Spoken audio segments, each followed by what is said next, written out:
नमस्कार मित्रों, आज के इस वीडियो में एक बार फिर से आप सभी का बहुत बहुत हार्दिक स्वागत है।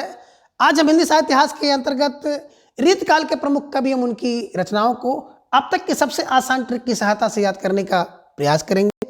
और इसके पूर्व हम लोगों ने आदिकाल एवं भक्तिकाल के सभी प्रमुख कवि एवं उनकी रचनाओं को बहुत अच्छी तरीके से ट्रिक की सहायता से याद करने का प्रयास किया है। और अगर आप देखना चाहें तो उन सभी वीडियो को आप चैनल की प्लेलिस्ट से प्राप्त कर सकते हैं। और देखने के बाद आपको थोड़ा सा भी लाभ पहुंचे तो प्लीज़ चैनल को सब्सक्राइब करके आप हमारे साथ जुड़ जाएं और अपनी तैयारी को बूस्ट करें। और अगर आपको लाभ पहुंचे तो ही आप जुड़ें, क्योंकि समय बहुत कीमती होता है और समय को आप वहां पर खर्च करें जहां पर आपको कुछ लाभ मिले। तो चलिए ज़्यादा बातें ना करते हुए हम लोग अपने विषय वस्तु पर आते हैं। तो जैसा कि स्क्रीन पर आप देख पा रहे हैं रीतकाल, और इसी रीतकाल का एक अन्य नाम है उत्तर मध्यकाल, यानी कि रीतकाल या उत्तर मध्यकाल। रीतकाल या उत्तर मध्यकाल के अंतर्गत कुछ भी जानने से पहले सबसे पहले हमें रीतकाल के समय को जानना बहुत जरूरी होता है। बात करें समय की तो विद्वानों ने अपने अपने अनुसार रीतकाल का जो अलग अलग समय बताया है। सबसे प्रमाणित समय की बात करें तो ईस्वी यानी कि 1683 ईस्वी से लेकर के 1883 ईस्वी तक का जो समय है ये सबसे प्रमाणित रीतकाल का समय है। बात करें सम्मत 1700 से लेकर के सम्मत 1900 तक के सम्मत को आचार्य रामचंद्र शुक्ल जी ने और डॉक्टर राम कुमार वर्मा जी ने रीतकाल का समय बताया है। यानी कि आप कह सकते हैं कि आचार्य रामचंद्र शुक्ल जी और डॉक्टर राम कुमार वर्मा जी रीतकाल का समय जो है 17वीं यानी कि 1700 सम्मत से लेकर के 1900 सम्मत तक के जो समय है उस समय को रीतकाल के अंतर्गत रखा है। आगे आपको एक और विद्वान मिलेंगे जिनमें गणपत चंद जी हैं। तो गणपत चंद जी के अनुसार 1600 ईस्वी से लेकर के 1857 ईस्वी तक का जो समय है वो रीतकाल के अंतर्गत माना जाता है। आगे डॉक्टर बच्चन सिंह ने 50 साल बढ़ा दिया, यानी कि 1650 ईस्वी से लेकर के 1857 तक का जो समय है वो रीतकाल के अंतर्गत माना है। आगे डॉक्टर नागेंद्र जी हैं। तो डॉक्टर नागेंद्र जी की बात करें तो इन्होंने कहा कि 17वीं शताब्दी से लेकर के 19वीं शताब्दी तक का जो समय है वो रीतकाल के अंतर्गत आता है। तो कभी कभी प्रश्न जो है विद्वान के अनुसार पूछ लिया जाता है कि बच्चन जी के अनुसार रीतकाल का समय, या गणपत चंद्रगुप्त जी के अनुसार है ना रीतकाल का समय, या रामचंद्र शुक्ला और डॉक्टर राम कुमार वर्मा जी के अनुसार रीतकाल का समय। तो थोड़ा सा इसको भी ध्यान में रख लीजिएगा, ठीक है ना। 1643 1843 का समय है। 1700 सम्मत से लेकर के 1900 सम्मत तक कौन? राम और शुक्ल जी बताते हैं। राम मतलब राम कुमार वर्मा जी और शुक्ल का मतलब है आचार्य रामचंद्र शुक्ल जी, ठीक है ना। 1600 ईस्वी से लेकर के 1857 की क्रांति तक कौन? गणपत चंद्र गुप्त ने बताया। और 1650 से लेकर के 1857 तक का बच्चन जी बताते हैं। और 17वीं शताब्दी से लेकर के 18वीं शताब्दी तक का जो समय रीतकाल का है उसे बताने वाले जो विद्वान हैं वो है कौन? डॉक्टर नागेंद्र जी। तो थोड़ा सा दिमाग में रख लीजिएगा, कभी कभी प्रश्न यहाँ से बन जाता है। अब आगे रीतकाल के नामकरण की बात करें तो रीतकाल का जो नामकरण है विभिन्न विद्वानों के अनुसार निम्न प्रकार से है। तो एक तरफ आप देख रहे हैं नाम और दूसरी तरफ उनके प्रस्तोता हैं। बात करें नाम की तो पहला नाम तो रीतकाल को रीतकाव्य कहा गया। और रीतकाल काव्य नाम किसने दिया? डॉक्टर जॉर्ज गियर्सन महोदय ने दिया। तो देखिए एक ट्रिक इसका बना लीजिएगा कि काव्य रीत का काव्य कौन करेगा, तो उत्तर दे दीजिएगा कि सन करेगा। सन माने पुत्र होता है, आप दिमाग में रख लीजिएगा। सन सन सन माने पुत्र, और कौन पुत्र? गियर्सन गियर्सन, ठीक है ना। तो रीत का काव्य किसने किया? बोले रीत का काव्य तो जॉर्ज का सन ने किया। तो जॉर्ज के सन ने कोई काव्य कर दिया है जो कि रीत के अनुसार है। तो दिमाग में बैठा लीजिएगा कि रीत का काव्य तो सन करेगा। सन सन सन माने गियर्सन, ठीक है। दूसरा है अलंकृत काल, और अलंकृत नाम किसने दिया? तो मिश्र बंधुओं ने दिया। अब मिश्र बंधु में आप देख लीजिएगा कि श्याम बिहारी, सुखदेव बिहारी और गणेश बिहारी हैं। इसकी ट्रिक है श्याम सुख गणेश, श्याम सुख गणेश, श्याम सुख गणेश, ठीक है ना। कभी कभी प्रश्न पूछ लेता है निम्नलिखित में से कौन एक मिश्र बंधु के अंतर्गत नहीं आते हैं, या कौन एक मिश्र बंधु के अंतर्गत आते हैं। तो इसे भी दिमाग में रख लीजिएगा। अगर कृष्ण बिहारी आ जाता है तो आप दिमाग में रखिएगा कृष्ण बिहारी मिश्र बंधु में नहीं आते हैं। कई बार परीक्षा में पूछा गया है, ठीक है। अब इसे कैसे याद करेंगे कि अलंकृत मिश्र बंधु? तो देखिए अलंकृत माने सुशोभित करना या नाम या प्रतिष्ठा या पद को बढ़ाने का काम कौन कर सकता है? बोले बंधुओं ने किया, मिस्र बंधुओं ने। तो मिस्र बंधुओं ने क्या कर दिया? अलंकृत कर दिया। दिमाग में रख लीजिएगा कि बंधु अलंकृत करता है। किसी का बंधु हो ना, अगर अच्छा काम कर दिया तो क्या करता है? पूरे परिवार को अलंकृत कर देता है। वैसे ही ऋतकाल में आप दिमाग में बैठा लीजिएगा कि ऋतकाल में बहुत अच्छा काम करके कौन? मिस्र बंधुओं ने क्या किया? अलंकृत कर दिया। मिस्र बंधुओं ने अलंकृत कर दिया। किसको? ऋतकाल को। तो ऋतकाल को अलंकृत काल का नाम किसने दिया? मिस्र बंधुओं ने दिया। ठीक है, चलिए आगे। ऋतकाल जो हम लोग देख रहे हैं, इसी ऋतकाल को उत्तर मध्यकाल हमने कहा। तो ऋतकाल नाम किसने दिया है? आचार्य रामचंद्र शुक्ल जी ने दिया है। और यही आचार्य रामचंद्र शुक्ल जी हैं जिन्होंने जब काल विभाजन की बात आई, नामकरण की बात आई, तो इन्होंने दोहरा नामकरण की प्रथा चलाई थी। दोहरे नामकरण, है ना। इन्होंने वीरगाथा कहा, ठीक है ना, आदिकाल कहा, इन्होंने क्या कहा? उत्तर मध्यकाल कहा, और उत्तर मध्यकाल कहा तो ऋतकाल कहा, पूर्व मध्यकाल कहा तो भक्ति काल कहा। ठीक है ना। तो दिमाग में रख लीजिएगा कि जैसे ऋतकाल की बात आती है तो ऋतकाल राम का, रामचंद्र शुक्ल जी का। रीति तो राम, ऋतकाल किसका है? बोले ऋतकाल तो राम का है, राम का। ठीक है ना। आपने देखा था कि रीत के अनुसार उन्होंने कितने 14 वर्ष का समय, रकुल रीत चला सदा चली आई प्राण जाए पर बचन न जाए। तो ऋतकाल कौन? बोले राम की। ठीक है ना, कि रकुल रीत सदा चली आई प्राण जाए पर बचन न जाए। दिमाग में बैठा लीजिएगा। ठीक है, आगे है श्रृंगार काल नाम। तो श्रृंगार काल नाम किसने दिया? आचार्य विश्वनाथ प्रसाद मिश्र जी ने दिया। कैसे दिमाग में बैठा है? तो देखिए बात कर लीजिए श्रृंगार भाई देखिए, श्रृंगार तो पूरा विश्व करता है। दिमाग में रख लीजिएगा, श्रृंगार कौन नहीं करता है? श्रृंगार पूरा विश्व करता है। तो श्रृंगार काल नाम किसने दिया? विश्वनाथ जी ने दिया। किसका नाम? ऋतकाल का नाम। ठीक है, आगे आइए कलाकाल किसने? तो डॉक्टर रमाशंकर शुक्ल रसाल। रमाशंकर शुक्ल रसाल यहाँ पे बढ़ा लीजिएगा, इनके नाम, इनकी उपाधि है ना, डॉक्टर रमाशंकर शुक्ल रसाल। रसाल का क्या? बोले रसाल का कलाकाल किसका? बोले रसाल का। आगे है अंधकार काल। देखिए बड़ा घोर नाम इन्होंने दे दिया, अंधकार काल। ऋतकाल का नाम दिया अंधकार काल। किसने दिया? त्रिलोचन ने दिया। तो देखिए अगर अंधकार है ना और घोर अंधकार हो तो अंधकार में आपको लोचन की आवश्यकता पड़ेगी, और एक लोचन से काम ना चले तो 3 लोचन ले लीजिए, त्रिलोचन। बस दिमाग में बैठाइएगा, थोड़ा सा आसानी से याद हो जाएगा, और यहाँ से प्रश्न आपकी परीक्षा में बन सकते हैं। ठीक है ना। तो एक बार फिर देख लीजिएगा, ऋत का काव्य कौन करेगा भैया? ऋत का काव्य तो जार्जकासन कर लेता है। ठीक है, अलंकृत तो बंधु करेंगे अपने कार्य से अलंकृत कर देंगे। ठीक है ना। ऋतकाल राम का, क्योंकि ऋत पता चली आई। ठीक है, श्रृंगार पूरा विश्व करता है, यानी कि श्रृंगार काल की बात आएगी तो विश्वनाथ जी, ठीक है ना, विश्वनाथ प्रसाद मिश्र जी हैं। कलाकाल रसाल, रमाशंकर शुक्ल रसाल। और अंधकार, अगर अंधकार हो जाता है तो त्रिलोचन से देख के चलिए, लोचन से देख करके चलिए। ठीक है, चलिए आगे बात करते हैं कि ऋतकाल के प्रवर्तक के संबंध में भी कुछ विद्वानों के अलग अलग मत हैं, यानी कि ऋतकाल का जो प्रवर्तक है कौन है, और इसमें भी मतभेद है। अलग अलग विद्वानों ने ऋतकाल के प्रवर्तक को भी अलग अलग बताया है। तो देखिए एक तरफ आप देख पा रहे हैं प्रवर्तक, दूसरी तरफ उनका रचना काल है, फिर प्रस्तोता कौन है, और कारण भी उन्होंने बताया है। ठीक है, बात करें सबसे पहले तो कृपाराम को ऋतकाल का प्रवर्तक माना जाता है। क्यों? इनका रचना काल है 1541। ठीक है ना। प्रस्तोता कोई नहीं है बल्कि कालक्रम की दृष्टि से। ठीक है, दिमाग में रखिएगा। ठीक है, तो ऋतकाल का प्रवर्तक कौन? कृपाराम किसके अनुसार? कालक्रम की दृष्टि से। कभी कभी प्रश्न बन जाता है कालक्रम की दृष्टि से ऋतकाल का प्रवर्तक किसे माना जाता है? तो कालक्रम कृपा कालक्रम से। आप कैसे दिमाग में रखेंगे? दिमाग में रख लीजिएगा भैया, है ना।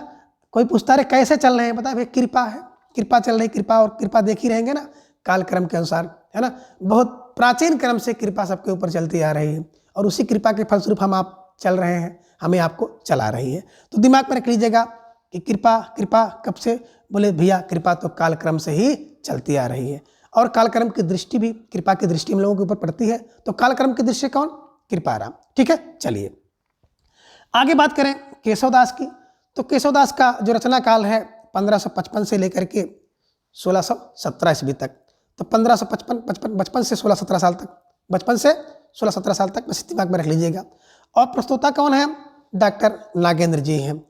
क्यों? क्योंकि रचनाकार व्यक्तित्व की समृद्धि की दृष्टि इनको मानते हैं कि इनकी जो रचना है और इनका व्यक्तित्व जो है ना, उसकी समृद्धि की दृष्टि इन्होंने क्या कहा कि केशवदास। तो केशव और नागेंद्र, केशव ही नागेंद्र हैं, नागेंद्र ही केशव है। तो कहने का आशा है या तो केशव के पास जाओ या तो नगेंद्र के पास जाओ, नगेंद्र ना मिले तो केशव, केशव ना मिले तो नगेंद्र, दिमाग में जोड़िए केशव नगेंद्र, केशव नगेंद्र, केशव नगेंद्र, ठीक है ना, ठीक है ना। तो दिमाग में रखिएगा कि केशवदास को किसने, नागेंद्र जी ने रीत काल का प्रथम प्रवर्तक माना है। क्यों माना, क्योंकि रचनाकार का व्यक्तित्व और समृद्धि की दृष्टि से माना है, ठीक है। चलिए आगे आप देख पा रहे हैं चिंतामणि जी है ना प्रवर्तक है, और इनके अनुसार क्या 1643 ईस्वी किसने माना है, रामचंद्र शुक्ल ने चिंतामणि को रीत काल का प्रवर्तक मान लिया। 1643 में इनका रचना काल है। अखंड परंपरा चलाने की दृष्टि से अब कैसे दिमाग में रखें, देखिए भाई हर व्यक्ति को चिंता होती है, किसकी, राम की चिंता होती है। आप ये भी कह सकते हैं कि जब हम लोगों को चिंता होती है तो राम राम करते हैं कि राम राम, राम क्या करें, ऐसा हो गया, अरे भगवान राम राम करो। तो चिंता राम की, या चिंता में हम लोग राम को याद करते हैं, दिमाग में रख लीजिएगा। और कारण है कि अखंड परंपरा से चलाने की दृष्टि इन्होंने दी थी, तो दिमाग में रखिए, है ना। कृपाराम प्रवर्तक, क्यों क्यों, कालक्रम, कालक्रम से कृपा आपके ऊपर बरस रही है, कृपा आपके ऊपर पड़ रही है, कालक्रम से चलती आ रही है, ठीक है। केशव नगेंद्र, केशव नगेंद्र, केशव नगेंद्र है, और चिंता राम की, और चिंता में राम याद आते हैं, दिमाग में रख लीजिएगा, आसानी से याद हो जाएगा, ठीक है ना। चलिए, और एक व्यक्ति ने तो यहाँ तक कह दिया कि चिंता में मणि कौन है, बोले चिंता में मणि तो राम है, तो चिंतामणि रामचंद्र शुक्ल जी ने, ठीक है ना। तो ये आप इसको देख लीजिएगा कि ये प्रवर्तक है कृपाराम, कालक्रम से किसको रीत काल के प्रवर्तक माने जाते हैं। केशव को नागेंद्र जी ने कह दिया कि रीत काल के प्रवर्तक है, और चिंतामणि को रामचंद्र शुक्ल जी ने कह दिया कि ये रीत काल के प्रवर्तक हैं, ठीक है। चलिए आगे हम लोग देख पा रहे हैं कि आचार्य विश्वनाथ प्रसाद मिश्र जी ने जो इन्होंने इतिहास लिखा था हिंदी साहित्य का अतीत, इसमें रीत काल के विभाजन निम्न ढंग से इन्होंने किया है। तो आप देखेंगे कि रीत काल को इन्होंने, है ना, इन्हें जिसे कि श्रृंगार काल कहा है, इन्होंने कहा है, तो रीत श्रृंगार पूरा विश्व करता है, ठीक है ना। तो श्रृंगार काल और इसी को रीत काल कहा जाता है। तो रीत काल का इन्होंने जब विभाजन किया तो दो प्रकार से किया, एक तो रीतबद्ध धारा और दूसरा रीत मुक्त या स्वच्छंद काव्य धारा, दो विभाजन, रीतिबद्ध और रीत मुक्त या स्वच्छंद काव्य धारा। तो अब रीतबद्ध में इन्होंने दो प्रकार से इसका विभाजन किया, एक तो लक्षणबद्ध काव्य और दूसरा लक्ष्य मात्र काव्य। रीत मुक्त में इन्होंने रहस्योन्मुख काव्य और शुद्ध प्रेम काव्य का विभाजन किया, ठीक है ना। अब आचार्य जो विश्वनाथ मिश्र जी ने श्रृंगार काल को तीन भागों में विभाजित किया, जिनमें पहला रीतबद्ध, जिसे आप कह सकते हैं कि रचना लक्षणों और उदाहरणों से युक्त होती थी, ठीक है ना। यानी कि जो रीतबद्ध काव्य होते थे उनमें जो रचना की जाती थी लक्षण और उदाहरण से युक्त होती थी, लक्षण भी रहते थे, उसके उदाहरण भी रहते थे। रीत सिद्ध में रीत से बधी परिपाटी के अनुकूल स्वतंत्र काव्य होते थे। कहने का आशा है कि इनको जो है रीत का लक्षण ग्रंथ आज सब तो पता रहता था, लेकिन रचनाएं इनकी स्वतंत्र होती थी, किसी के आश्रय में रह करके कोई रचना ये नहीं करते थे, ठीक है ना। जबकि रीतिबद्ध वाले जो थे ये रीत में बद्ध करके आश्रय में रचना करते थे। बात करें रीत मुक्त की, तो रीत मुक्त क्या है कि रीत परंपरा की साहित्यिक रूढ़ियों से मुक्त थे, है ना। तो ऐसी रचनाओं को हम लोग रीत मुक्त कहते हैं। तो रीत काल में जो काव्य था वो तीन प्रकार से लिखा गया था, रीतिबद्ध, रीत सिद्ध और रीत मुक्त। तो इस प्रकार से कवि भी होंगे, रीतबद्ध कवि, रीत सिद्ध कवि और रीत मुक्त कवि, ठीक है। आगे हम लोग इसको एक एक करके देखेंगे भी। बात करें आचार्य विश्वनाथ प्रसाद मिश्र जी के अनुसार जो रीत सिद्ध कवि हैं उन्हें ही डॉक्टर नागेंद्र के अनुसार रीतबद्ध कवि कहा गया है। जो रीत के सिद्ध कवि हैं उसी को डॉक्टर नागेंद्र जी ने रीतबद्ध कवि कहा है, इसे भी दिमाग में रखिएगा। तो आगे हम लोग देखेंगे रीत काल के कवियों का संक्षिप्त वर्गीकरण निम्न प्रकार से जो है प्रस्तुत किया जा सकता है।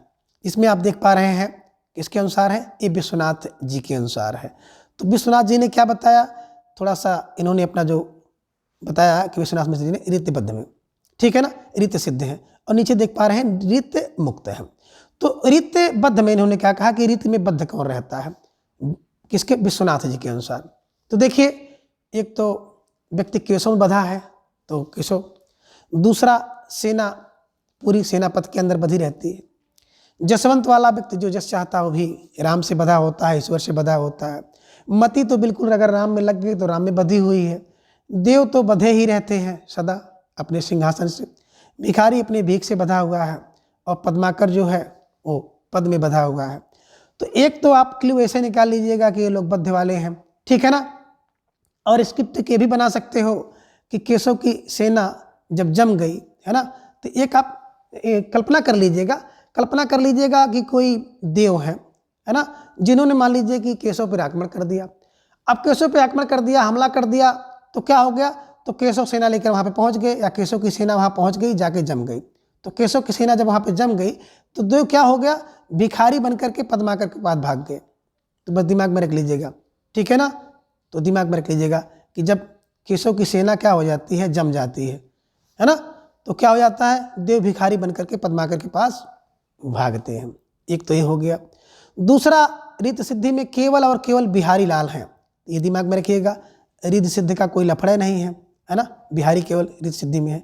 अब आगे देखिए, विश्वनाथ प्रसाद मिश्र के अनुसार रीत मुक्त कवि जिनमें रसखान, शेख आलम, घनानंद, ठाकुर, बोधा और द्विजदेव हैं। तो अब विश्वनाथ प्रसाद मिश्र जी के अनुसार रीत मुक्त कवियों को कैसे दिमाग में रखें, तो एक छोटी सी कल्पना कर लीजिए। कल्पना क्या है कि देखिए, रीत से मुक्ति हर व्यक्ति चाहता है, किसकी, द्विजदेव। द्विज माने ब्राह्मण होता है और ब्राह्मण को हम लोग देव कहते हैं। तो ब्राह्मण देवता से मुक्ति का बोध कौन चाह रहा है, यानी कि बोधा चाह रहे हैं। बोधा मुक्त होना चाह रहा है, किससे, रीति से। और किससे, द्विजदेव से, ब्राह्मण से मुक्त होने के लिए बोधा क्या कर रहा है, ये थोड़ा सा दिमाग में रखिएगा। इसी को हम लोग एक ट्रिक या क्लू में रखेंगे, ठीक है ना। तो आप दिमाग में रखिए 8 शेर, क्या हो गया, 8 शेर। और यहाँ पे लिखिए धन देकर कौन, बोधा क्या होता है, द्विजदेव की रीति से मुक्त हो गया, ठीक है ना। तो 8 आफार आलम, ठीक है ना, ठाफार ठाकुर, 8 से आप इसी को शेख कहते हैं ना, रा से रसखान। तो दिमाग में रख लीजिएगा 8 शेर, रसखान हो गया। धन, घनानंद, घन को धन हम लोग कह लेंगे, धन देकर कौन, बोधा, किससे, द्विजदेव से मुक्त हो गया। तो दिमाग में ही रख लीजिएगा, मुक्त माने रीति से मुक्त हो गया। क्या बोले, 8 आलम ठाकुर, शेर शेख, रसखान, धन माने घनानंद, ठीक है ना। 8 शेर धन देकर कौन, बोधा, किससे, द्विजदेव माने ब्राह्मण देवता से, इनकी रीत से मुक्त हो गया। तो दिमाग में रख लीजिएगा। और जब आपको पता चल जाएगा कि मुक्ति का, यानी कि रीत मुक्त का भी पता हो जाएंगे, रीत सिद्ध वाले पता हो जाएंगे, तो शेष जितने बचे वो सब रीत बद्ध कवि हैं, यानी कि रीत बद्ध कवि हैं, ठीक है। तो दिमाग में रख लीजिएगा, एक तो रीत सिद्धि आपका पता हो गया, कौन, बिहारी है। और विश्वनाथ के अनुसार आप रीत मुक्त कवि दिमाग में रख लिए कि 8 शेर धन देकर के बोधा क्या हो जाता है, द्विजदेव की रीत से मुक्त हो गया। तो ठीक है ना, 8 शेर धन देकर के बोधा क्या हो गया, द्विजदेव की रीत से मुक्त हो गया। तो ट्रिक दिमाग में रख लीजिएगा, आसानी से आपके जितने भी रीत मुक्त वाले कवि हैं याद हो जाएंगे, ठीक है। चलिए आगे आप देख पा रहे हैं, बहुत लंबी चौड़ी श्रृंखला है डॉक्टर बच्चन सिंह की। और बच्चन सिंह का जो बात करें रीति, है ना, तो इन्होंने इसका विभाजन किया रीतिबद्ध कवि, जिनमें रीति चेतस कवि और काव्य चेतस कवि, ठीक है ना। दूसरा है रीत इतर काव्य रीत से, तो इसके भी 2 विभाजन उन्होंने बताए। एक तो बता दिया अभिजात वर्ग के, जिनमें बिहारी लाल हैं, और दूसरा बताया कि स्वच्छंद काव्य धारा, ठीक है ना। तो स्वच्छंद काव्य धारा में वही कवि हैं, ठीक है ना, कौन, आलम है, घनानंद है, ठाकुर है, बोधा है, द्विजदेव है। कट कौन गया, इसमें रसखान का नाम नहीं है, ठीक है। बाकी सब कवि वही हैं, दिमाग में रखिएगा। तो आपने क्या देखा कि बच्चन सिंह ने भी यही परंपरा अपनाई, रीत बद्ध कवि और रीत मुक्त कवि। रीत बद्ध को इन्होंने 2 विभाजन कर दिया, एक तो रीत चेतस और दूसरा काव्य चेतस, ठीक है ना। और जब रीत मुक्ति की बात इन्होंने कही तो रीत मुक्ति में अभिजात वर्ग और स्वच्छंद काव्य धारा इन्होंने रख दिया, किसने, बच्चन सिंह जी ने रख लिया। तो दिमाग में थोड़ा सा रखना पड़ेगा, ठीक है। चलिए रीतबद्ध की बात करें तो रीतबद्ध में रीत चेतस के अंतर्गत चिंतामणि, जसवंत, भिखारी, प्रताप सिंह यानी कि प्रताप शाही और ग्वाल। अब कैसे दिमाग में रखें, तो देखिए चिंता क्या हो जाती है, चेत, दिमाग में रखिए चेत माने चिंता। तो चिंता कब, है ना, चिंता जो है जसवंत के दिमाग में घुस गई, ठीक है। चिंता क्या हो गई, चिंता जसवंत के चेत में दिमाग में घुस गए तो क्या हो गए, उनका प्रताप गोल हो गया, ग्वाल माने गोल, गोल हो गया और वो भिखारी हो गए। बस दिमाग में रख लीजिएगा। क्या हुआ कि बच्चों की, दिमाग में रखिएगा, बच्चों की चिंता जसवंत में चेत गई। जब जसवंत में चेत गई, चेत माने चेतस काव्य धारा के हैं, तो बच्चों की चिंता जब जसवंत में चेत गई तो क्या हो गया, उनका प्रताप गोल हो गया, गायब हो गया और वो भिखारी बन गए। तो चिंता की बात करें बच्चों की, यानी कि बच्चन सिंह के अनुसार चिंतामणि चेत गई माने चेतस काव्य के अंतर्गत आते हैं, किसमें, जसवंत में। तो क्या हो जाता है, उनका प्रताप गोल हो गया, यानी कि प्रताप शाही, और गोल माने ग्वाल, तो क्या हो गए, भिखारी हो गए। बस दिमाग में रख लीजिएगा कि क्या हो गई, जब बच्चों की चिंता जो है, किसके चिंता, जसवंत के अंदर क्या हो गई, चेत गई, तो क्या हो गया, उनका प्रताप गायब हो गया और वो भिखारी हो गए। ठीक है, चलिए अब काव्य की बात करें कि बच्चन सिंह का जो रीतिबद्ध है काव्य चेतस, तो काव्य की बात करें तो मति भी देव पर, है ना, जो मति है, जो काव्य करता है ना, उसकी मति भी देव पर लग जाती है। तो काव्य, बच्चों का काव्य में चिंता, बच्चों का काव्य है ना, बच्चों का काव्य के लिए, बच्चों का काव्य क्या होता है, काव्य में है, जब बच्चे काव्य में रुचि लेंगे, काव्य में चेतेंगे तो क्या होगा, तो उनकी मति भी देव पर लग जाएगी। मतिराम भूषण, मति भी, मति माने मतिराम, भी माने भूषण, देव पर, देव माने देव, अपर माने पद्माकर। ठीक है ना, जब बच्चे क्या करेंगे, जब बच्चों का चेत माने मन कहाँ पे लग जाएगा, काव्य में लग जाएगा, तो उनकी मत भी देव पर लग जाएगी। ठीक है ना, एक तो बच्चे का मन काव्य में लगा तो उनकी मत भी कहाँ लग जाएगी, मत भी देव पर लग जाएगी। ऐसे दिमाग में रख लीजिएगा, मत भी देव पर लग जाएगी। चलिए आगे अभिजात वाले में बात करें, रीतिमुक्त में, तो अभिजात में केवल एक है बिहारी लाल जी, और बाकी स्वच्छंद में बात करें तो वही स्वच्छंद में जो रीतिमुक्त वाले हैं, घनानंद, आलम, ठीक है ना, ठाकुर, बोधा, उद्देश्यदेव, इसमें केवल रसखान नहीं है, तो दिमाग में रख लीजिएगा। वही 8 शेर धन वाला ले लीजिएगा, केवल रसखान को काट दीजिएगा, रा, ठीक है ना, तो दिमाग में रख लीजिएगा, बस सब आपको बन जाएगा। यहाँ पे भी आलम है, वहाँ भी आलम है, घनानंद यहाँ भी है, घनानंद वहाँ भी है, ठाकुर वहाँ है, बोधा वहाँ है, उद्देश्यदेव वहाँ है, केवल कौन, रसखान नहीं है, तो रसखान को आप यहाँ पे काट दीजिएगा, बाकी शेष वही कवि कौन, जो विश्वनाथ प्रसाद जी ने बताया है वही आप ले लीजिएगा।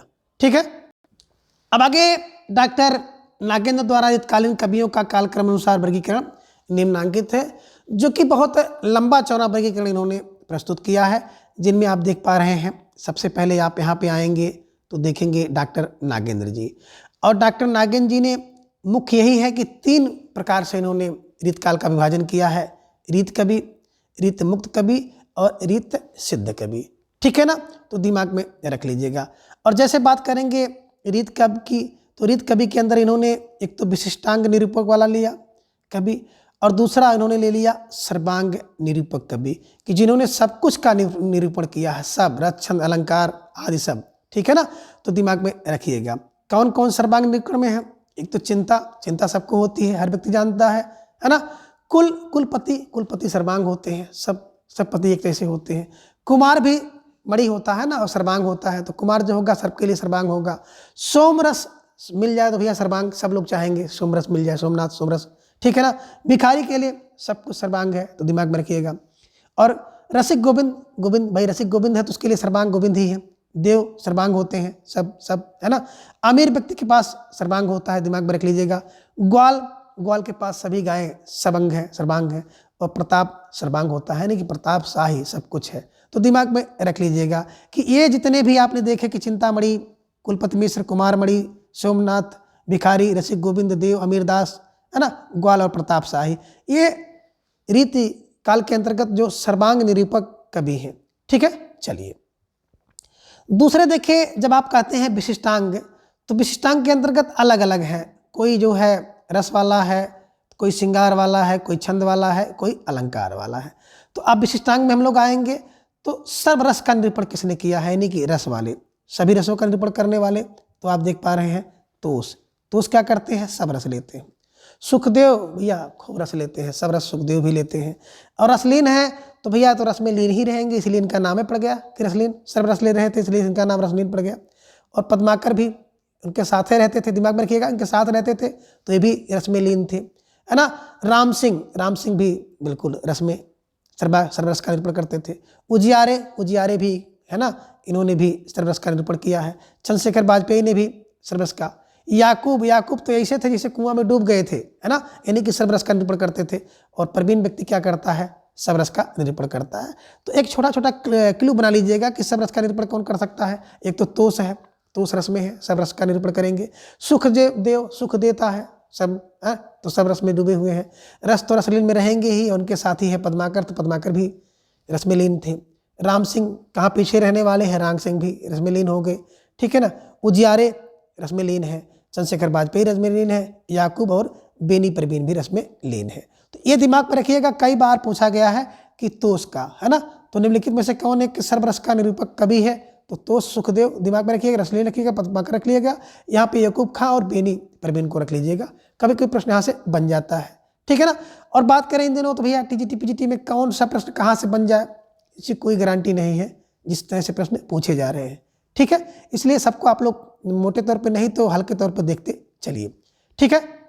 श्रृंगार निरूपक कवि, अब श्रृंगार मतीराम और कृष्ण भट्ट, तो दिमाग में रख लीजिएगा कि श्रृंगार की बात कौन करेगा, भैया मतीराम जो है श्री कृष्ण से भट्ट से श्रृंगार की बात करते हैं, है ना। और श्रृंगार देखे ही होंगे, श्री कृष्ण को देखे होंगे, बड़े श्रृंगारिक हैं, तो दिमाग में रख लीजिएगा। और मतीराम को जोड़ लीजिएगा, मतीराम भी बड़े श्रृंगारिक है, यानी कि श्रृंगार का निरूपक करते हैं। छंद की बात करें तो छंद तो वही कर सकता है जो क्या होगा भैया, जो भूषण होगा, यानी कि भूषण जी करते हैं। दूसरा कौन, जिसकी मति राम में लगी होगी वही छंद कर सकता है। सुखदेव, वही सुखदेव जो रस ले रहे थे अभी, है ना। माखन वाला व्यक्ति छंद का निरूपक कर सकता है। दशरथ कर सकते हैं और राम सहाय कर सकते हैं। तो इसको दिमाग में रख लीजिएगा कि कौन कौन, भूषण, मतीराम, सुखदेव, माखन, दशरथ और राम सहाय क्या करते हैं, छंद का निरूपक, छंद निरूपक कवि है। तो छंद भूषण छंद भूषण, मतीराम छंद, सुखदेव छंद, माखन और दशरथ छंद कर सकते हैं। राम की सहायता मिल जाती है तो राम सहाय भी छंद निरूपण कर सकते हैं, ठीक है। चलिए आगे देखेंगे हम लोग अलंकार निरूपक कवि। अलंकार निरूपक कवि की बात करें तो भूषण है, तो भूषण को आप अलंकार कहते भी हैं, तो इसको तो ऐसे बना लीजिएगा, भूषण अलंकार होता है। मतीराम भी अलंकार करते हैं क्योंकि भूषण के साथ रहते हैं। जसवंत, अगर कोई व्यक्ति जसवंत है यानी कि जस है उसका, तो खूब भूषण करेगा, खूब अलंकार करेगा। गोप और गोपी भी क्या करते हैं, अलंकार करते हैं। रसिक व्यक्ति है तो भैया अलंकार करेगा ही, ठीक है ना। और रघुनाथ जी के अलंकार हम लोग करते हैं, सजा के रखते हैं उनको ना।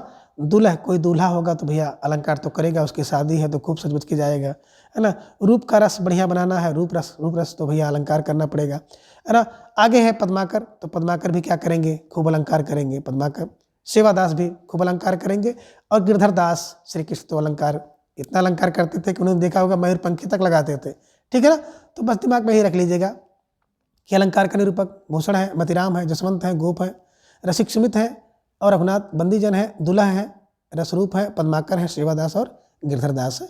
तो ये सब जितने भी कवि आचार्य हैं इन्होंने अलंकार निरूपक कवि के रूप में जाने जाते हैं, इन्हीं के अलंकार का निरूपण इन्होंने किया है, ठीक है। डॉक्टर नागेंद्र जी ने भी रीत कवियों को 3 प्रकार से विभाजित किया है, जिनमें रीत कवि, रीत मुक्त कवि और रीत सिद्ध कवि। तो यहाँ पर इन्होंने रीत सिद्ध कवियों की संख्या थोड़ा ज़्यादा बताई है, लेकिन बात करें रीत मुक्त कवि की तो रीत मुक्त कवियों की संख्या इन्होंने भी सेम वही रखी है जो बच्चन जी ने रखा है और विश्वनाथ जी ने जो रखा था, यानी कि एक केवल उसमें ज़्यादा है, रसखान का नाम उसमें आता है, बाकी सेम यही कवि हैं, यानी कि रीत मुक्ति वाले। तो रीत मुक्त की आप ट्रिक वही एक पकड़ लीजिएगा, ठीक है ना। कौन, 8 शेर धन देकर बोधा दुजदेव से मुक्त हो गया, ठीक है ना। तो 8 शेर राव वहाँ पे हटा दीजिएगा, रसखान यहाँ पे नहीं रहेंगे, धन देकर बोधा दुजदेव से मुक्त हो गया। तो ध्यान रखिएगा रसखान यहाँ पे नहीं रहते हैं डॉक्टर नागेंद्र जी में, और किसमें, डॉक्टर बच्चन सिंह जी में नहीं रहते हैं, विश्वनाथ जी में है। बस इतने दिमाग में रखिएगा, बाकी शेष वही कवि, ठीक है ना। शेख आलम, घनानंद, बोधा ठाकुर और द्विजदेव, ठीक है, रीत मुक्त है। रीत सिद्ध में थोड़ा सा इन्होंने संख्या ज़्यादा बढ़ा दी है, जैसे बात करें सेनापति को रखा है, सेना सिद्ध होता है। बिहारी लाल है तो बिहारी भी सिद्ध होंगे, ठीक है ना, किसके, नागेंद्र के अनुसार। रसनिध व्यक्ति सिद्ध होगा, वृंद के सभी लोग सिद्ध हैं, ठीक है ना। निप्र शंभु सिद्ध हैं, निवाज सिद्ध हैं, कृष्ण कवि सिद्ध हैं और हाठी जी भी रीत सिद्ध हैं। विक्रमादित्य रीत सिद्ध हैं, राम सहाय रीत सिद्ध हैं, पजनेश भी रीत सिद्ध है और बेनी वाजपेयी भी रीत सिद्ध है। किसके अनुसार? डॉक्टर नागेंद्र जी के अनुसार। तो इसे भी दिमाग में आप लोग रख लीजिएगा, ठीक है ना। मुख्य चीज यही है कि आप रीत सिद्ध और रीत मुक्त को अलग कर लीजिएगा, शेष जितने बचेंगे उसको आप रीतबद्ध काव्य के अंतर्गत रख सकते हैं। अब आगे देखें, रीतबद्ध कवि और प्रमुख रीतबद्ध कवियों का संक्षिप्त जीवन वृत्त जो कि निम्नांकित है। बात करें तो एक तरफ आप देख रहे हैं कवि, दूसरी तरफ उनका जन्म मृत्यु समय, जन्म स्थान और आश्रयदाता कवि। तो सबसे पहले जो कवि हैं वो है चिंतामणि त्रिपाठी। जन्म की बात करें तो 1609 ईस्वी में, मृत्यु 1685 ईस्वी में, जन्म स्थान तिकवापुर में और आश्रयदाता शाहजी भोसले और शाहजहां थे। तो आश्रयदाता इनके कौन कौन थे? शाह शाह शाह शाह। देखिए भाई, अगर चिंता आपको आ जाए आपके दिमाग में तो चिंता को बिल्कुल सह सह के रहिए, सह सह के।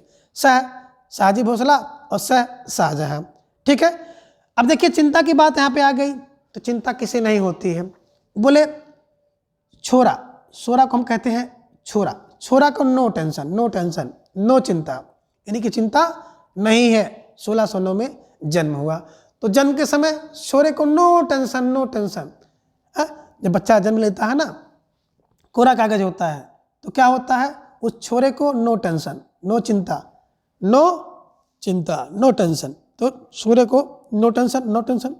और जब मृत्यु होती है, मृत्यु के समय यही छोरे को 85 टेंशन होता है, ठीक है ना। यानी कि छोरा बड़ा हो जाता है ना, तो वृद्ध हो जाता है, तो उसको कितनी टेंशन हो जाती है? बोले 85 टेंशन हो जाती है। तो दिमाग में रख लीजिएगा, यही एक क्लू है और यही एक ट्रिक है जो हम कोशिश कर रहे हैं आपके लिए, कि जो कुछ भी आपके पास पुस्तक है, जो मैटर है, उसी में से आप क्लू निकाल करके अपने दिमाग में रख लीजिएगा, ठीक है ना। तो चिंता छोरे को नहीं होती है, जन्म के समय नो टेंशन, नो टेंशन, नहीं, कोई टेंशन नहीं है। लेकिन उसी छोरे को मृत्यु के समय 85 टेंशन हो जाता है, यानी कि 1685 में मृत्यु हो गई। और क्या हो जाता है? बिल्कुल तिकवा रहता है, तिकवापुर, तिकवापुर में, ठीक है ना। चिंता तो क्या है? टिकवा, टिकती है, टिकती है, टिकती है, टिकी, टिकती है, टिकती है, ठीक है ना। और चिंता क्या करिए? सह सह के, सह सह के सह लीजिए, यानी शाहजी भोसले और शाहजहां, ठीक है। अगले कवि हैं भूषण जी और इनका जन्म हुआ 1613 ईस्वी में, मृत्यु 1715 ईस्वी में, स्थान तिकवापुर में, क्योंकि चिंतामणि के भाई थे, ठीक है ना। और इनके जो आश्रयदाता थे शिवाजी और छत्रसाल, ठीक है ना, शिवाजी छत्रसाल। तो दिमाग में रख लीजिएगा, इनके जो आश्रयदाता कौन है? शिव का छत्र है, शिव छत्र। किसके आश्रय में? शिव छत्र के, यानी कि शिवाजी और छत्रसाल के आश्रय में रहते थे, ठीक है ना, तिकवापुर में। अब भूषण, देखिए बात करें भूषण जी का, तो भूषण क्या होता है? तेरा, तेरा कौन? बोले छोरा, तेरा छोरा। तेरा छोरा क्या करता है? बोले 17 से 15 भूषण करता है, श्रृंगार करता है, ठीक है ना। तो अब ये भी दिमाग में रख लीजिएगा कि क्या? बोले तेरा छोरा, तेरा छोरा, तेरा, तेरा छोरा, छोरा, छोरा, 1613, तेरा, तेरा, तेरा छोरा, 1613, 1613। अब 1613 क्या करता है? बोले 15 श्रृंगार करता है, 15 श्रृंगार। तो दिमाग में रख लीजिएगा, ठीक है ना। 1613 में 15 श्रृंगार, यानी 1715 में कहाँ? तिकवापुर में हुआ। और शिव की छत्र में रहते हैं, शिव के छत्र में रहते हैं, शिव की छाया में रहते हैं। तो शिवाजी और छत्रसाल दशक इनके क्या थे? आश्रयदाता थे। तो भूषण क्या हो गया? 1613 क्या करता है? 15 श्रृंगार करता है। तो 1613 में जन्म हुआ, श्रृंगार 15 श्रृंगार, मैंने 1715 में इनकी मृत्यु हुई। तिकवापुर में इनके भाई थे, शिव छत्र की छाया में रहते थे शिवाजी और छत्रसाल इनके आश्रयदाता, ठीक है। आगे है मतीराम। मतीराम की बात करें तो इनका जो जन्म हुआ और मृत्यु 1617 ईस्वी में, मृत्यु का पता नहीं है, स्थान तिकवापुर में। जहांगीर, ज्ञानचंद, भाव सिंह हाड़ा और स्वरूप सिंह बुंदेला, इन 4 आश्रयदाताओं के यहाँ ये रह चुके हैं। तो दिमाग में रखिएगा कि मतीराम, हाँ सर मतीराम, क्या मती में मती कितनी है? बोले 16-17 मती है, 16-17 है ना। 16-17 की मती माने बुद्धि होती है। तो राम में लग गया, राम में मतीराम क्या किया? 16-17 की उम्र में ही किसमें? राम में अपनी मती लगा दिया। तो मती कब लगाया? 16-17 साल में। मतीराम में 16-17 साल में लगा दिया, ठीक है ना। तिकवापुर में जन्म, क्योंकि इनके भाई थे, ठीक है ना। और जहांगीर को ज्ञान दिया, ठीक है ना। और ज्ञान के भाव से स्वरूप मिला, बस दिमाग में रख लिएगा। जहांगीर को ज्ञान दिया तो ज्ञान के भाव से स्वरूप मिला, ज्ञान के भाव से स्वरूप मिला, यानी कि जहांगीर से हो जाएगा जहांगीर, ज्ञान दिया तो ज्ञानचंद सिंह, ज्ञानचंद, और भाव, भाव स्वरूप, स्वरूप भाव, ठीक है ना, भाव सिंघाड़ा और स्वरूप सिंह बुंदेला, ठीक है। चलिए अगले जो कवि हैं जसवंत सिंह हैं, उनका जो जन्म हुआ 1626 ईस्वी में, मृत्यु होती है 1688 ईस्वी में। मारवाड़ कापिला जो कि स्थान है, ये मारवाड़ के प्रतापी नरेश जिनका नाम के यहाँ आश्रय में रहते थे। अब दिमाग में रखिए, कैसे दिमाग में बैठे कि जसवंत हैं 1626, 1688 मारवाड़, और मारवाड़ के प्रतापी नरेश के यहाँ रहते थे।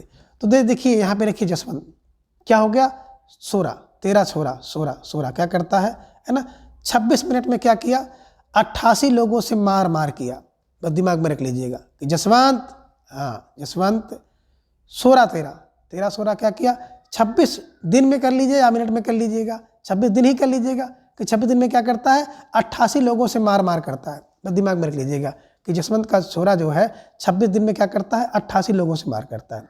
26, 1626, 1626 दिन में 88, 1688 क्या करता है, मार मार करता है। दिमाग में रख लीजिएगा कि जसवंत 13 16 क्या करता है, 26 दिन में 88 लोगों से मार करता है, ठीक है। चलिए आगे हैं सुखदेव मिश्र। सुखदेव मिश्र जी की बात करें तो जन्म इनका कांपिला जो कि रायबरेली में पड़ता है, और इनके आश्रयदाता थे भगवंत राय खांची, राय मर्दन सिंह, देवी सिंह और फाजिल अली शाह। तो दिमाग में रख लीजिएगा सुख देने वाला व्यक्ति है ना, बिल्कुल कपिला गाय की तरह होता है। जैसे कपिला गाय होती है वैसे सुख देने वाला व्यक्ति होता है। तो सुख कौन देती है, कपिला गाय देती है, वैसे सुखदेव मिश्र हैं, ठीक है ना। किसके यहाँ, एकदम भगवंत के यहाँ रहते थे, मर्दन के यहाँ रहते थे, देवी सिंह के यहाँ रहे हैं, और फाजिल अली शाह के यहाँ रखे हैं। तो दिमाग में रख लीजिएगा कि जो सुख देने वाला व्यक्ति है वो भगवंत के यहाँ भी रहता है, मर्दन सिंह के यहाँ भी रह सकता है, देवी सिंह के यहाँ भी रह सकता है, और फाजिल अली के पास भी रह सकता है, ठीक है। आगे है तोष निधि। तोष का निधि कहाँ, बोले सिंगवेरपुर में है। तो बस एक चीज़ आपको यहाँ पर मिल रही है कि तोष निधि का जन्म कहाँ पे हुआ था, सिंगवेरपुर में हुआ था। कभी कभी प्रश्न यहाँ से बन जाता है, इसलिए दिमाग में रख लीजिएगा, ठीक है ना। तोष सिंगवेरपुर में। आगे है कुलपत। तो बोले भैया कुलपत तो आगरा में रहते हैं राम सिंह के यहाँ। तो कुलपत आगरा में राम सिंह के यहाँ रहते थे। कुलपत आगरा में जन्म हुआ, राम सिंह इनके आश्रयदाता थे। तो कुलपति कहाँ, बोले आगरा में राम सिंह के यहाँ रहते थे। आगे है देव, यानी कि जिनका नाम था देवदत्त। जन्म कब हुआ, 1673 में, मृत्यु 1767 में, स्थान इटावा में हुआ, और इनके आश्रयदाता थे आजम साहब, भवानी दत्त, वैश्य, कुशल सिंह, सेठ भोगीलाल, उद्योत सिंह, सुजान मणि और अली अकबर खां। कैसे दिमाग में रखें, देखिए देव, बस दिमाग में रख लिए देव, देवदत्त इनका नाम है। कभी कभी प्रश्न यहाँ से बन जाता है देवदत्त का मूल नाम क्या था, तो देवदत्त, ठीक है ना। कितना, 16 देवदत्त का 16 क्या करता है, 73 है ना, 73 से 67 पे आ गया, 73 में 67 बार इटावा गया। दिमाग में रख लीजिएगा कि देवदत्त का छोरा क्या किया, बोले देवदत्त का छोरा जो है 73 में है ना, 73 रुपये में कहाँ 67 बार इटावा गया। 73 रुपये में 67, 73 में 67 बार इटावा, 67 में 73 में 67 बार कहाँ गया, इटावा गया। दिमाग में रखिएगा। तो देव 16 क्या हो गया, 73 में 67 बार, 73 में 67 बार इटावा गया, ठीक है ना। इन्हीं की इटावा में इनका जन्म हुआ 1673, 67 मृत्यु, ठीक है ना। तो किससे मिला, आजम भवानी, कुशल सिंह से, सेठ भोगीलाल से, उद्योत सिंह से, सुजान मणि और अली अकबर खां से मिला। ठीक, दिमाग में इसे रख लीजिएगा, आसानी से याद हो जाएगा, ठीक है। चलिए आगे हैं सैयद गुलाम नबी। बात करें नबी तो आप देख रहे हैं शोरा क्या है, 9 है, और 1750 में इनकी मृत्यु हुई है बिलग्राम में, ठीक है ना। तो दिमाग में रख लीजिएगा। क्या हुआ कि नबी 1699 में, 1750 में मृत्यु हुई, बिलग्राम में हुई। आगे है रसलीन की बात करें तो रसलीन का हरदोई में जन्म हुआ देखा जा रहा है। भिखारी की बात करें तो भिखारी का जो जन्म होता है भिखारी दास का टोंगा में होता है। हिंदूपति सिंह के यहाँ रहते थे। तो भिखारी क्या करता है, बिल्कुल टोंगा लेकर के भीख मांगता है, टोंगा होता है, किसके? इंदुपति शाह के यहाँ रहता था, जो टोंगा की प्रतापगढ़ में स्थान है। ठीक है, आगे बात करें पद्माकर सिंह की, तो इनका जन्म हुआ था 1753 में, मृत्यु हुई 1833 में। जन्म स्थान बांदा है। और रघुराय अप्पा, महाराज जैतपुर, नोने अर्जुन सिंह, परीक्षित अनूपगिर जिनका उपनाम था हिम्मत बहादुर बिरदावली जिन्हें कहते हैं ना, उपनाम था हिम्मत बहादुर, रघुनाथ राव, प्रताप सिंह, जगत सिंह, भीम सिंह और दौलत राव सिंधिया, इन्हीं की 10 जो है आश्रयदाताओं के यहाँ रह चुके हैं पद्माकर सिंह। नाम भी बड़ा है तो इनके आश्रयदाताओं की संख्याओं भी ज़्यादा है। ठीक है ना, तो पद्माकर क्या है? 53, 1753, 1833, तो 53, 33, 53, 33, 53, 33 कौन? बोले पद्माकर। ठीक है ना, पद्माकर क्या करते हैं? 53, 33 करते हैं। 17 में 53 और 18 में 33। ठीक है ना, 17 में 53, 18 में 33, 17 में 53, 18 में 33 करते हैं। बांदा में रहते थे, रघुराय अप्पा के यहाँ रहते थे। ठीक है ना, महाराज जैतपुर के यहाँ रहे हैं, उन्होंने अर्जुन सिंह के यहाँ रहे हैं, और परीक्षित के यहाँ भी इन्होंने कुछ समय व्यतीत किया है। अनूपगिर जिनका उपनाम हिम्मत बहादुर है, इनके ऊपर इन्होंने रचना भी की है। रघुनाथ राय की बात करें, प्रताप सिंह और जगत सिंह, भीम सिंह और दौलत राव सिंधिया के यहाँ ये जो रह चुके हैं। ठीक है ना, आगे कुछ बातें और हैं। आचार्य रामचंद्र शुक्ल जी ने क्या कहा? चिंतामणि त्रिपाठी को रीतकाल का, अभी आपने पढ़ा है, रीतकाल का प्रवर्तक माना है। चिंतामणि त्रिपाठी सिद्धांत है, बात करें तो रसवादी आचार्य थे। चिंतामणि त्रिपाठी के जो सहोदर हैं, इन्हीं की भाई हैं मतिराम, भूषण और जटाशंकर, ये 3 भाई थे। कैसे दिमाग में रखेंगे? तो मणि भी ही ना, मत भी जड़ी है, मत भी जड़ी है, मत भी जड़ी है, मत भी जड़ है, तो मतिराम, भूषण और जटाशंकर, मतिराम, भूषण और जटाशंकर 3 भाई थे। ठीक है, बात करें भूषण की, तो भूषण भी रस के प्रसिद्ध कवि हैं। और चित्रकूट के जो सोलंकी राजा थे, जिनका नाम था रुद्रदेव, तो रुद्रदेव ने इन्हें कवि भूषण की उपाधि दी थी, इसे भी दिमाग में रख लीजिएगा। गणपत चंद्रगुप्त जी ने भूषण का जो मूल नाम बताया था, को बताया कि पतिराम या मणिराम है। तो देखिए, गणपति, पति, पति, पतिराम, पतिराम, पतिराम। ठीक है, पति, पतिराम या मणिराम बताया इन्होंने। आगे आचार्य विश्वनाथ प्रसाद मिश्र जी ने कहा कि नहीं, इनका नाम घनश्याम था। क्या था? घनश्याम था। तो दिमाग में रख लीजिएगा, एक बार प्रश्न यहाँ से बना है कि भूषण का मूल नाम। ठीक है ना, तो एक तो पतिराम और मणिराम गणपत जी ने बताया था, तो पति गणपत, गणपत गणपत, पतिराम, पतिराम या मणिराम। और आचार्य विश्वनाथ प्रसाद मिश्र जी की बात करें, तो मिश्र जी ने इनका नाम घनश्याम बताया, तो विश्व घनश्याम, विश्व घनश्याम। ठीक है, दिमाग में रख लीजिएगा। आगे एक बात और बड़ी प्रसिद्ध है कि महाराज छत्रसाल ने एक बार भूषण की जो पालकी थी, उस पालकी में कंधा लगाया था, जिस पर भूषण ने कहा था कि शिवा को बखानो की बखानो छत्रसाल को। तो दिमाग में रख लीजिएगा कि महाराज छत्रसाल ने किसकी पालकी में कंधा लगाया था? तो लगाने किसके कारण? भूषण की पालकी में कंधा लगाया था, दिमाग में रख लीजिएगा। आगे आचार्य रामचंद्र शुक्ल जी ने लिखा है कि भूषण के वीर रस के उद्गार सारी जनता के हृदय की संपत्ति है। सारी जनता के हृदय की संपत्ति रामचंद्र शुक्ल ने कहा। किसके विषय में कहा? भूषण के विषय में कहा। ठीक है ना, शिवाजी और छत्रसाल की वीरता के वर्णन को कोई कवियों की झूठी खुशामद नहीं कह सकता है। आचार्य रामचंद्र शुक्ल जी ने ही कहा है। ठीक है ना, वे हिंदी जात के प्रतिनिधि कवि थे, तो इस दिमाग को रख लीजिएगा, वो हिंदी जात के प्रतिनिधि कवि थे। किसने कहा है? तो रामचंद्र शुक्ल जी ने कहा है। शिवाजी और छत्रसाल की वीरता के वर्णन कोई कभी झूठी खुशामद नहीं कह सकता है। किसने कहा है? रामचंद्र शुक्ल जी ने कहा है। किसके लिए कहा है? भूषण के लिए कहा है। ठीक है ना, आगे बात करें, मतिराम चिंतामणि त्रिपाठी और भूषण के सहोदर माने जाते हैं। तो देखिए, मतिराम चिंतामणि ये जो है भूषण के भाई माने जाते हैं, तो इसे भी दिमाग में रख लीजिए। तो आज के इस वीडियो में बस इतना। अगले वीडियो में हम इसके अगले भाग को जानेंगे। तब तक के लिए धन्यवाद, नमस्कार, बाय।